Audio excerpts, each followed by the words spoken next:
Hello, welcome to Ken Studies. CAPF AC 2022 का paper 2 में हिंदी माध्यम में आज हम लेक्चर नंबर 3 देखेंगे, यानी कि टेंस का लेक्चर नंबर 2। तो जो टेंस का लेक्चर नंबर 1 था उसमें हमने आपको प्रेजेंट इंडेफिनिट से लेकर के प्रेजेंट परफेक्ट कंटिन्यूअस तक आपको डिस्कस किया। फिर उसके बाद हमने होमवर्क भी आपको दिया था। तो जो भी पेड बैच वाले हैं तो उसमें से आप होमवर्क ये दो करके हमारे पास सेंड करो। फिर मैं उनको देखूंगा, आपको जो भी है सजेशंस दिया जाएगा। तो आज जो हम इसमें पार्ट 2 देखेंगे, तो आज हम पास्ट टेंस को देखेंगे। हमने कल के वीडियो में आपको बताया कि जो टेंस का यही ब्यूटी है कि जो इंग्लिश वाले ग्रामर में ये ब्यूटी है कि टेंस में तीनों टेंस में प्रेजेंट हो, पास्ट हो या फ्यूचर हो, तीनों में आपके फोर फोर पार्ट्स हैं और फोर पार्ट्स सेम हैं। उसमें हमने प्रेजेंट इंडिफिनिट या प्रेजेंट सिंपल प्रेजेंट या नॉन प्रोग्रेसिव देखा था। यहाँ हम पास्ट इंडिफिनिट, सिंपल पास्ट या पास्ट नॉन प्रोग्रेसिव टेंस, या फिर नेक्स्ट जो सेकंड है आपका, ठीक है, तो ये हो गया सेकंड है पास्ट इम्परफेक्ट या पास्ट कंटिन्यूअस या पास्ट प्रोग्रेसिव टेंस, फिर पास्ट परफेक्ट टेंस और पास्ट परफेक्ट कंटिन्यूअस टेंस। ठीक है, तो ये एक एक करके हम इसमें देखेंगे।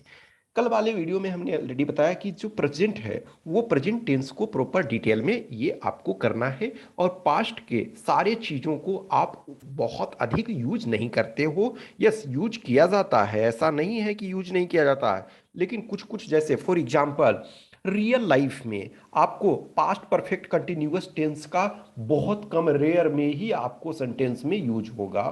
पास्ट परफेक्ट का भी बहुत कम ही आपको वो ट्रांसलेशन बनाने में यूज किया जाता है, लेकिन जो सेंटेंस फॉर्मेशन में है वो नॉर्मली इनका यूज नहीं किया जाता है। सेंटेंस फॉर्मेशन में जब देखोगे तो इनका और इनका यूज किया जाएगा, अदरवाइज इन दोनों का ऑलमोस्ट नेग्लिजिबल यूज किया जाता है। इस वजह से आपका प्रेजेंट जो है इंपॉर्टेंट, पास्ट जो में, फ्यूचर में भी देखोगे, फ्यूचर में नॉर्मली हम क्या है, फ्यूचर में भी हम एक तरह से दो का ही प्रॉपर तरीका से यूज करते हैं। तो एक एक को हम ये देखते हैं। तो जैसे हमने जो पास्ट इंडिफिनिट या इसको सिंपल पास्ट या non progressive past tense, whatsoever name से आप जिस भी नेम से इसको पुकारना चाहो उस नेम से कर सकते हो। तो देखो, जब हम प्रेजेंट इंडिफिनिट टेंस देखे थे तो कोई हैबिट था या कोई काम समाप्त हो चुका था। तो जैसे हैबिट के लिए या इसमें क्या है, कोई काम समाप्त हो चुका है पास्ट में, तो पास्ट में कोई काम समाप्त हो चुका है, अब उसके साथ साथ कहीं ना कहीं टाइम दिया हुआ रहता है। तो क्या है, for example Ramu went to Rampur last month. तो देखो लास्ट मंथ ये है ना, अब ये जस्ट एग्जांपल लो, हमने प्रेजेंट परफेक्ट टेंस में भी देखा था। फॉर एग्जांपल ये रहता Ramu has gone to Rampur. इसका मतलब है कि Ramu has gone to Rampur, इसका ये मतलब है कि वो अभी वहां गया। ये कुछ जरूरी नहीं है, हो सकता है वो वहां अभी हो लेकिन यहां इस समय नहीं है। भाई रामू नहीं है, लेकिन रामू लास्ट मंथ रामपुर गया था, इसका ये मतलब नहीं है कि वो वहां है। वो गया था, हो सकता है उसके बाद वहां से वो निकल गया, या कहीं और है, या कि हमारे पास ही बैठा हुआ, लेकिन ये बोलते हैं कि रामू गया था लास्ट मंथ। तो लास्ट मंथ गया था, ये वर्तमान में इसका कंटेक्स्ट नहीं है, ये पास्ट में है कि पहले गया था, पिछले मंथ पे गया था। तो यदि ये है Ramu has gone to Rampur, इसका मतलब अब देखो ये एक होता है रामू इज इन रामपुर, इसमें देखो ये सेंटेंस को भी देखो कि रामू इज इन रामपुर, तीन सेंटेंस एक तरह से यहां देखते हो। तो पहला सेंटेंस है कि रामू लास्ट मंथ गया था, तो यानी वहां से चला आया है, या फिर वहां से वो कहीं और चला गया। अब Ramu has gone to Rampur, इसका मतलब है कि आइदर वो अभी निकला हुआ है, वहां के लिए अभी निकला है, या वहां हो सकता है या रास्ते में लौट रहा है। व्हाटसोएवर एग्जैक्ट नहीं है, लेकिन रामू रामपुर के लिए गया हुआ। अब यह है रामू इज इन रामपुर, इसका मतलब है कि वर्तमान समय में रामू जो है अभी रामपुर में है। Ajit visited Delhi last month, तो अजीत लास्ट मंथ दिल्ली को विजिट किया। आई टूक माई ब्रेकफास्ट 20 मिनट्स अगो। अब देखो सो हम प्रेजेंट कंटेक्स्ट में ये सिंपल, यदि टाइम नहीं दिया रहता तो I have taken my breakfast ये कर देते। हो सकता है 2 घंटा पहले भी हम ब्रेकफास्ट किए हुए हों, लेकिन हम टाइम नहीं बता रहे हैं, तो I have taken my breakfast, I I have eaten my breakfast, whatsoever आप जो बोल सकते हो। तो 20 मिनट मायने नहीं रखता, 5 मिनट, 1 मिनट भी ये है, तो हमने टाइम जब लगा दिया तो उसमें से पास्ट इंडिफिनिट टेंस हो गया। यदि हम टाइम नहीं लगाते तो वो प्रेजेंट परफेक्ट टेंस में ये होता। अब देखो जो सेकेंड यूज है, पास्ट के किसी हैबिट को बताने के लिए, जैसे प्रेजेंट के किसी हैबिट को बताने के लिए हमने प्रेजेंट इंडिफिनिट टेंस का प्रयोग किया था, तो पास्ट के किसी इवेंट को बताने के लिए जो जिसमें हैबिट हो, एक्शन हो, जो रेगुलर एक्शन या फिर स्टेट रेगुलर हो, तो उसको बताने के लिए हम इसका यूज करते हैं। देखो ये सेंटेंस है, ही वॉज ऑलवेज लेट या ही ऑलवेज केम लेट, तो ये दोनों का मीनिंग सेम है। तो उसकी क्या है, हैबिट थी लेट आने की। मान के चलो कि क्लास 8 बजे सपोज स्टार्ट हो रहा है, वो हमेशा लेट आया, ठीक है, तो वो हमेशा लेट आया, जब भी उसको जरूरत हुआ, जब भी, तो वो लेट ही आया, ठीक है ना। तो ही वॉज ऑलवेज लेट और he always came late. My brother worked in the field, इसका मतलब फील्ड इन द सेंस की खेत में, ठीक है, मेरा भाई जो है खेत में काम करता था। तो खेत में काम करता था तो ऐसा नहीं है कि एक दिन जस्ट फोटो खिंचाने के लिए नहीं गया खेत, वो जो है उसकी रेगुलर एक तरह से वो वर्क करता था। She use to dance in her teens, यानी कि टीन एज में वो डांस करती थी, वो उसका रेगुलर का हैबिट था डांस करने का, ठीक है। इसमें देखो जब पास्ट में कोई काम समाप्त हो चुका है लेकिन ऐसा प्रतीत होता है कि वर्तमान से उसका संबंध है, लेकिन साथ में समय दिया रहे, तो पास्ट इंडिफिनिट टेंस में होता है। जैसे रघु 5 मिनट पहले स्टेशन पहुंचा, देखो रघु स्टेशन पहुंच चुका है, हो सकता है आधे घंटे पहले पहुंचता, लेकिन यहाँ 5 मिनट जस्ट है, 5 मिनट अभी तुरंत बीता है, लेकिन हमने जब टाइम दे दिया कि रघु 5 मिनट पहले स्टेशन पहुंचा, तब ये पास्ट इंडिफिनिट लगेगा। और यदि यही होता रघु स्टेशन पहुंच चुका है, टाइम ना दिया हुआ रहता, तो हम प्रेजेंट परफेक्ट टेंस को ये करते। एक और चीज को देखोगे कि जब हम कोई भी अनफुलफिल्ड डिजायर, एक ये एक्स्ट्रा में लिख लो कि अनफुलफिल्ड डिजायर कोई भी होता है, कोई भी किसी का डिजायर जो है अनफुलफिल्ड है, जैसे आप मान के चलो कि असिस्टेंट कमांडेंट बनना चाहते हो, तो अभी आप प्रिपरेशन कर रहे हो, लेकिन कोई ऐसा कैंडिडेट को सोचो कि वो बन नहीं पाया, उसका डिजायर जो है फुलफिल नहीं, तो वो बोलता है ना कि यदि मैं असिस्टेंट कमांडेंट हुआ होता तो गांव में बहुत सम्मान मिलता, या और व्हाटसोएवर अच्छी खासी सैलरी मिल रही होती, लाइफ अच्छा होता। तो ऐसा होता है, या तो उसको कहते हैं कि अनफुलफिल्ड डिजायर, विश, या कोरी कल्पना जिसको कहते हैं। तो जैसे होता है ना कि ये आई विश, आई ये we wish, if, as if, तो उसमें जो है हम वेयर का प्रयोग करते हैं, तो उसमें पास्ट टेंस जैसे फॉर होता है ना, फॉर एग्जाम्पल कि यदि मैं भारत का प्रधानमंत्री हुआ होता तो मैं गरीबी को खत्म कर दिया हुआ होता। देखो मैं प्रधानमंत्री हूं नहीं, लेकिन प्रधानमंत्री होने का मैं ये कल्पना कर रहा हूं, मैं फुलफिल डिजायर है, विश है कि यदि हम प्रधानमंत्री हमको बना देना तो मैं पूरा गरीबी खत्म कर दूंगा। तो इसमें देखो अब हमने ये हम देखेंगे कि आई के साथ जो है वो वाज लगता है, यानी कि सिंगुलर के साथ जो है सिंगुलर में सिर्फ यू सिंगल यदि कहे तब उसमें वेयर लगाते हैं, अदरवाइज जो फर्स्ट पर्सन सिंगुलर नंबर और थर्ड पर्सन सिंगुलर नंबर के साथ जो हम वॉज लगाते हैं और बाकी के साथ वेयर लगाते हैं। लेकिन जब हम कोरी कल्पना करते हैं, ठीक है, तो कोरी कल्पना में कोई भी होता है कि ठीक है ना, कोरी कल्पना में हम हमेशा जो है वो वेयर का ही प्रयोग करते हैं, ठीक है।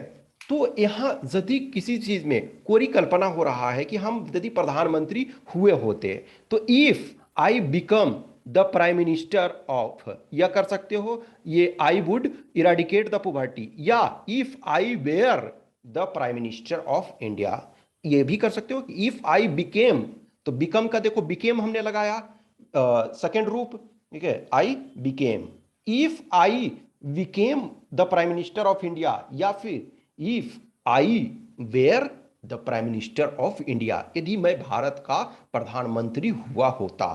तो इसमें भी आपको कोरी कल्पना के लिए भी यूज हम करते हैं। ठीक है, कुछ और चीजें हैं जिसमें कि उसको यूज करते हो, लेकिन हमारे लिए फिलहाल जो है ये ही जानना ये जरूरी है। ठीक है, जितना ये जानना आपका जरूरी है तो वो चीज मैंने आपको इसमें ये बता दिया। अब देखो, ये तो यूज इसका हुआ। ठीक है, तो उस यूज में जो है आपको ये करना है कि ये जगह पे हम इसको यूज कर सकते हैं। लेकिन अब पहचानने का नियम, यदि आप हिंदी माध्यम के हो तो आपको ये जानना है कि इसको हम कैसे पहचानेंगे कि पास्ट इंडेफिनिट टेंस में है। तो जो क्रिया है उसके अंत में जो है आपका, ठीक है, कि ता था, ते थे, ती थी, अथवा या, ये, ई इत्यादि लगा रहता है तो हम पास्ट इंडेफिनिट टेंस उसको कहते हैं।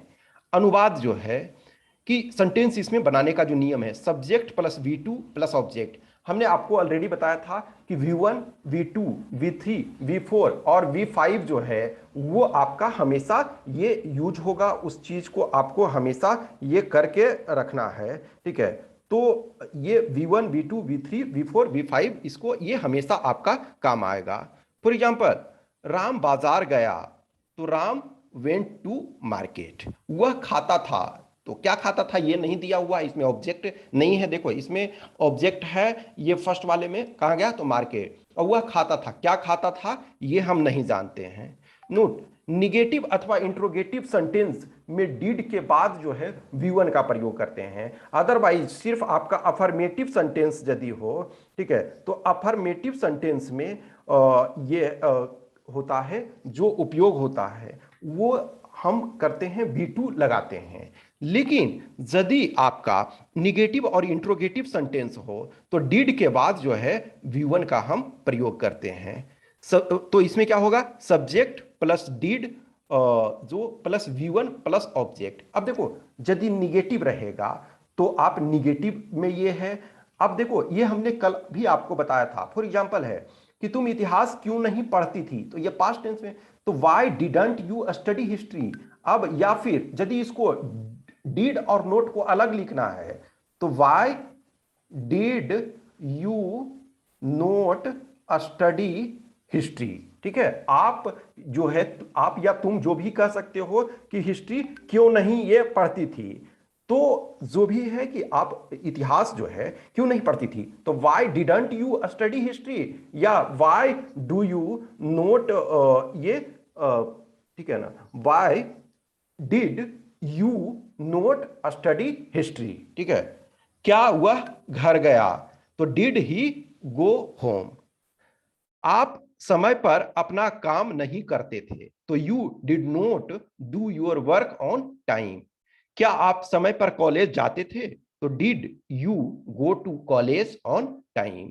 ठीक है, डिड यू, सॉरी, इसमें go to college on time. तो ये आपका पास्ट इंडेफिनिट टेंस हो गया। अब इसका जो होमवर्क है, जो भी पेड ग्रुप वाले हो, ठीक है, तो पेड ग्रुप वाले जो भी हो तो वो आप अपना होमवर्क करोगे, वो उस चीज को, होमवर्क को आप अपना कंप्लीट करो। ठीक है, तो ये इसको करोगे और होमवर्क कंप्लीट करने के बाद जो पेड ग्रुप में हो वो हमारे पास सेंड करोगे।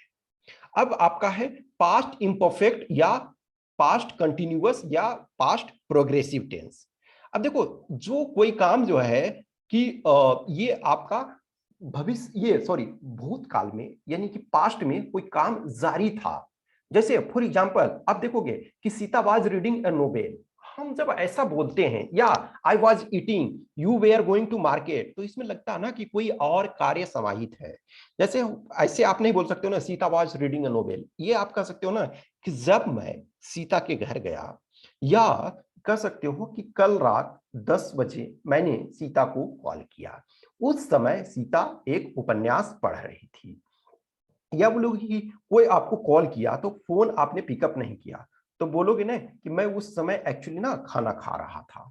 तो ये कुछ लगता है, ऐसा बोध होता है कि इसमें कोई और कार्य समाहित था उसमें। तो ठीक है, तो Sita was reading a novel, I was eating, you were going to market. तो नॉर्मली आपका जो है इसमें ही ये यूज होता है, ठीक है। और मेनली अब देखो उस चीज को हम और ये करेंगे तो और एक्सपैंड होगा। जैसे हम एक तरह से वो बता रहे थे ना कि उसमें कोई भी चीज में प्रेजेंट टेंस में हमने बताया कि ग्रेजुअली जब चेंज हो रहा है, जैसे ना कि आप दिन प्रतिदिन मोटे होते जा रहे हैं, तो उस सेंस में पास्ट टेंस में भी होगा ये, ठीक है।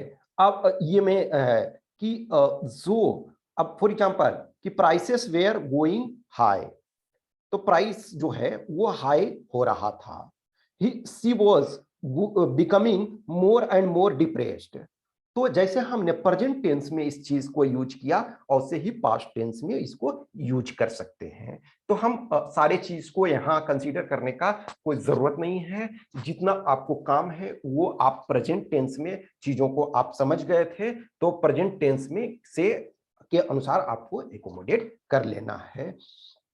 फिर जैसे देखो इन चीजों का हम बाद में फिर जब वॉइस देखने लगेंगे, नरेशन देखेंगे, तो भी हम इसका यूज करेंगे, ठीक है। पास्ट इंपरफेक्ट और कंटिन्यूअस टेंस, ठीक है।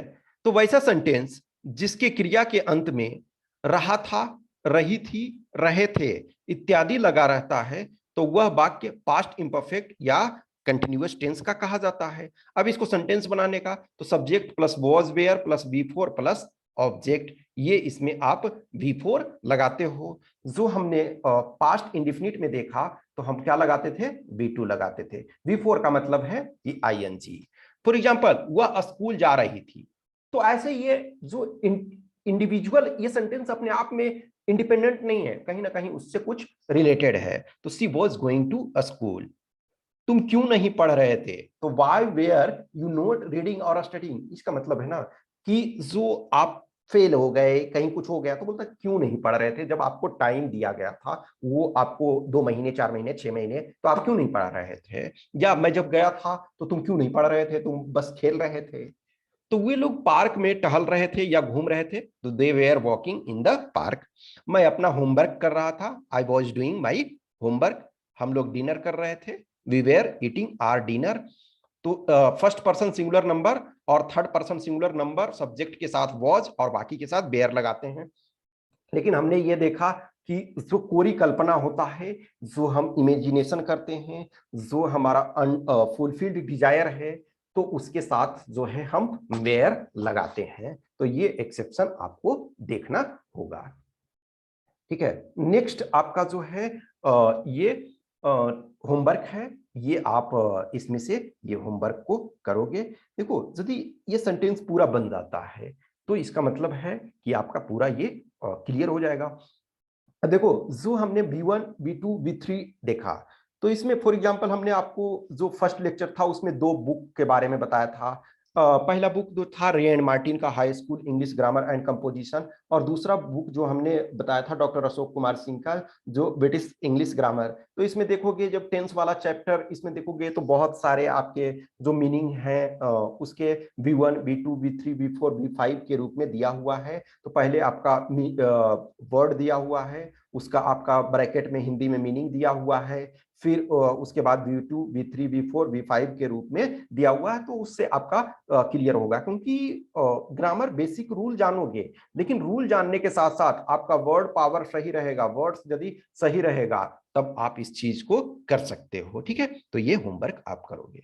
अब नेक्स्ट है पास्ट परफेक्ट। हमने आपको बताया ना कि सामान्यतः जो है पास्ट परफेक्ट और पास्ट परफेक्ट कंटिन्यूअस का हम नॉर्मल पैरेलेंस में बहुत कम यूज करते हैं। इसको डबल सेंटेंसेस में नॉर्मली हम यूज करते हैं। तो है ना कि सामान्यतः सिंगल सेंटेंस में पास्ट परफेक्ट टेंस का प्रयोग, ठीक है, ये सामान्यतः नहीं होता है, ठीक है ना। सिंगल सेंटेंस में निश्चितता बतलाने के लिए पास्ट परफेक्ट टेंस का प्रयोग करते हैं कि यदि कोई ये पास्ट परफेक्ट टेंस का है तो उसमें निश्चितता सर्टेनिटी बताने के लिए हम इसका प्रयोग करते हैं। फॉर एग्जांपल जो है कि वह परीक्षा में पास हो गया था, तो परीक्षा में जब पास हो गया इसका मतलब है कि वो एक तरह से सर्टेन है कि भाई पास हो गया था, ठीक है ना। तो he had passed in the examination. अब इसमें जो है अनुवाद करने का जो है कि subject plus had plus V3 plus object.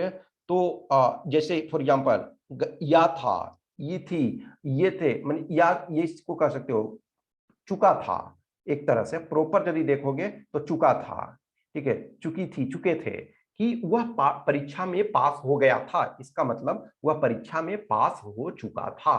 देखो डेफिनिट बता रहा है ना, परफेक्ट। परफेक्ट का मतलब क्या हमने बताया था, कंप्लीट। वो जो है कि वो वर्क कंप्लीट हो गया था, जो उसका परीक्षा में पास होने का जो असाइनमेंट था, जो ड्यूटी था, जो टास्क था, वो कंप्लीट हो गया था। तो he had passed in the examination. अब सेंटेंस में यदि पहले ही का प्रयोग होता है तो पास्ट परफेक्ट टेंस का प्रयोग करते हैं। जैसे मैंने पहले ही टिकट खरीद लिया था, यानी कि I had already bought the ticket. जैसे होता ना कोई भी कि ऐसा है कि कभी मान के चलो पास्ट वाले में क्या है कि वो इवेंट हो चुका है, तो कहते हैं ना कि मैंने तो बोला था ना तुमसे कि मैं टिकट खरीद लूंगा तुम्हारे लिए। तो आप बोलोगे ना कि एक्चुअली ना जब आप फोन किए थे उसके पहले ही मैं टिकट खरीद लिया था। यानी कि जो इसमें भी देखोगे कि दो कहीं ना कहीं वैक्यूम में नहीं हो रहा है, कहीं तो बात हो रहा है, तो कम्युनिकेट हो रहा है, तो उसमें बोला जा रहा है कि मैंने पहले ही टिकट खरीद लिया था। इसका मतलब देखोगे कहीं ना कहीं ये डबल सेंटेंस आ रहा है उसमें से। तो जो टिकट खरीदने का काम है पहले हो चुका था, तो I had already bought the ticket. अब देखो जो हम भूतकाल में यानी कि पास्ट में, जो पास्ट है उसमें दो काम होता है, तो इसका प्रयोग जनरली हम मेजॉरिटी केसेस में हम यही यूज करते हैं। तो पहले हुए काम के लिए पास्ट परफेक्ट टेंस और बाद में हुए कार्य के लिए पास्ट इंडेफिनिट टेंस का प्रयोग किया जाता है।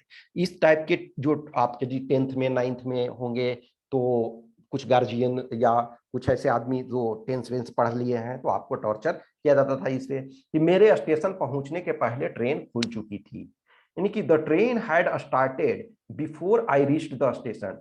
तो यहाँ पहले कौन सा काम हुआ, ट्रेन पहले खुल चुका था, यानी कि हम स्टेशन पहुंच पाते इसके पहले ही ट्रेन खुल चुकी थी।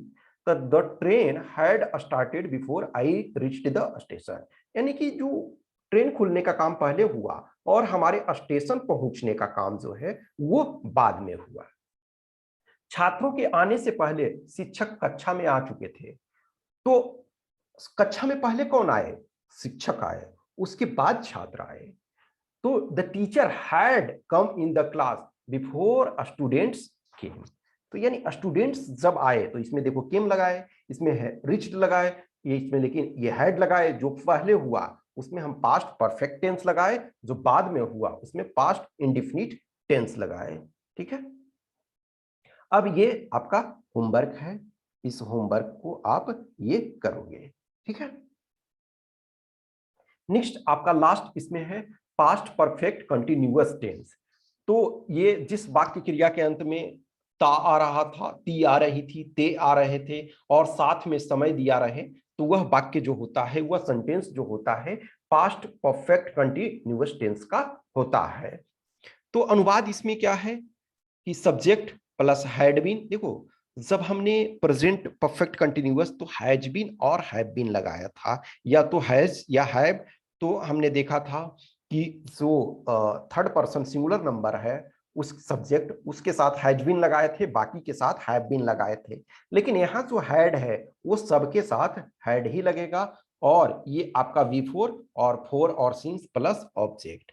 तो जैसे मैं 2 घंटे से खड़ा था, तो इसका मतलब क्या होता, मैं 2 घंटे से वहां खड़ा हुआ था, यानी कि जो कंटिन्यूटी में वो पास्ट में चल रहा था। तो I had been standing for 2 hours. Rajiv Gandhi Bharat के प्रधानमंत्री रहे थे, यानी कि एक लंबे अच्छा खासा टाइम तक रहे थे। तो राजीव गांधी हैड बीन, ये कर सकते हो the prime minister of India. ठीक है, तुम क्यों 2 घंटे तक मेरी प्रतीक्षा कर रहे थे, why had you been waiting for me for 2 hours. Point of time के लिए सिंस और पीरियड ऑफ टाइम के लिए फॉर लगाते हैं। अब देखो जो हम इंट्रोगेटिव सेंटेंस है, निगेटिव सेंटेंस है, इसके लिए हर में आपको नहीं प्रेजेंट कर रहे हैं कि उसको बनाने का नियम और ये। देखो ये बहुत सारी चीजें जो होती है कि जहां डाउट्स होती है, जब आप ट्रांसलेशन वगैरह बनाओगे तो वो एक्चुअल में जो डाउट होता है वो सारी चीजों को, तो उसको आप फिर सामने लाओगे तो वो डाउट्स जो होंगे वो आपके क्लियर किए जाएंगे। ठीक है, तो ये हमने आपका देख लिया। अब इसमें भी होमवर्क जो है वो आप इसको करोगे, इसको होमवर्क को कंप्लीट आपको करना है। देखो ए लॉट ऑफ थिंग्स है इसमें, ऐसा नहीं है कि अब देखोगे कि बोलोगे कि बहुत जल्दी हमने समाप्त इसको कर दिया। इसमें बहुत और सारी चीजों को किया जा सकता था कि जस्ट टाइम ये करने के लिए कि हम इसको ये करते कि इसको एक्सपेंड करते, इंट्रोगेटिव सेंटेंस को अलग हम एक्सप्लेन करते, निगेटिव सेंटेंस को हम अलग एक्सप्लेन करते, इंट्रोगेटिव और प्लस निगेटिव मिला करके जो है उसको हम अलग से ये करते, तो उसमें से आपका एक्स्ट्रा चीजें हो जाता, एक्स्ट्रा कंटेंट होता। लेकिन हमने होमवर्क के तौर पे आपको 40 सेंटेंस एक तरह से दिया है, ऑल फोर में 10-10 दिया है। तो ये 40 आप यदि प्रॉपर तरीका से सही से समझ के साथ इनको कर लेते हो तो मैं समझता हूं कि वो आपके क्लियर हो जाएंगे। और the more words you know, the more example you do, तो वो आपके लिए बेटर रहेगा। अब देखो इसमें हम पूरे और भी हम टाइम दे सकते थे, लेकिन सिर्फ ये होता कि टेंस के बाद हम इसको नहीं कहीं देखते तो शायद हम इसमें और टाइम देते। लेकिन इसका जो कंसेप्ट है उसको आगे भी हम देखेंगे। कुछ जो होगा आपका जब हम वर्ब पढ़ेंगे, ठीक है, एक तो हम वर्ब पढ़ेंगे तो वर्ब में भी आपके इसके कुछ चीजें यूज होगा, तो उसमें भी हम कुछ रिपीटेशंस करेंगे।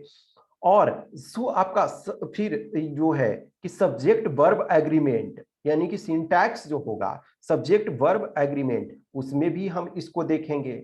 फिर जब हम वॉइस देखेंगे तो उसमें भी इन चीजों को देखेंगे। जब हम नरेशन देखेंगे तो हम उसमें भी इन चीजों को देखेंगे। तो आप जो है इसका जो होमवर्क है वो उसको टाइमली करना है आपको, और जहां इशू होगा तो वो हम उसको डिस्कस करेंगे। ठीक है, I hope you enjoy this session. कुछ भी क्वेश्चंस क्यूरी है तो ऑब्वियसली है आप हमें इस व्हाट्सएप नंबर या इस टेलीग्राम नंबर पे संपर्क करोगे। Okay, thank you.